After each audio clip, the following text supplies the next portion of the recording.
Diabetic foot ulcers అంటాం. ఎందుకు వస్తాయి డయాబెటిక్ ఫుట్ అల్సర్స్ అనేటి? 3 మెయిన్ రీజన్స్ అండి. ఒకటి ప్రెజర్ అంటే మనం కాలు కింద మోపుతున్నప్పుడు ప్రెజర్ వల్ల మన టిష్యూస్ అనేవి డ్యామేజ్. సెకండ్ న్యూరోపతి అంటే నరాలు దెబ్బతింటే, అన్కంట్రోల్డ్ షుగర్స్ వల్ల నరాలు దెబ్బతింటాయి. Third important is blood vessels అనేది మూసుకుపోతాయి. సో ఈ మెకానిజమ్స్ వల్ల షుగర్ ఉన్న వాళ్ళు డయాబెటిక్ ఫుడ్స్ అంటాం, వీళ్ళని డయాబెటిక్ ఫుట్ అల్సర్, వీళ్ళలో కాళ్ళల్లో అల్సర్స్ వచ్చే అవకాశం ఉంటుంది. సో వీళ్ళు షుగర్స్ అనేది కంట్రోల్ చేసుకోవాలి.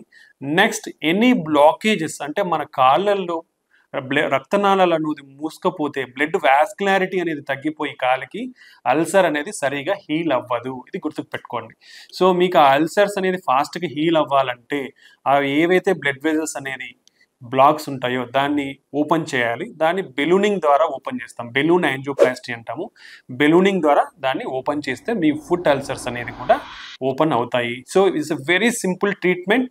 మీరు నెగ్లెక్ట్ చేస్తే ఓవరాల్గా మీ కాలు అనేది పుండ్ అయిపోయి స్మెల్ వస్తూ ఉంటుంది. అలాంటి స్టేజ్కి వెళ్ళకూడదు, యాంపుటేషన్ స్టేజ్కి వెళ్ళకూడదు. అంటే మీరు ప్రాపర్గా ఎవాల్యుయేట్ చేయించుకుంటే మీకు సొల్యూషన్ అనేది దొరికి మీరు హ్యాపీగా నడవగలుగుతారు. సో ఇది ప్రికాషన్స్ ఇన్ డయాబెటిక్ ఫుట్ అల్సర్స్లో ఇవి ఎవాల్యుయేట్ చేసుకోవాలి. దాన్ని కరెక్ట్గా ట్రీట్ చేసుకుంటే మీకు అవి చాలా తొందరగా తగ్గుతాయి. థ్యాంక్ యూ అండి. Thank you very much.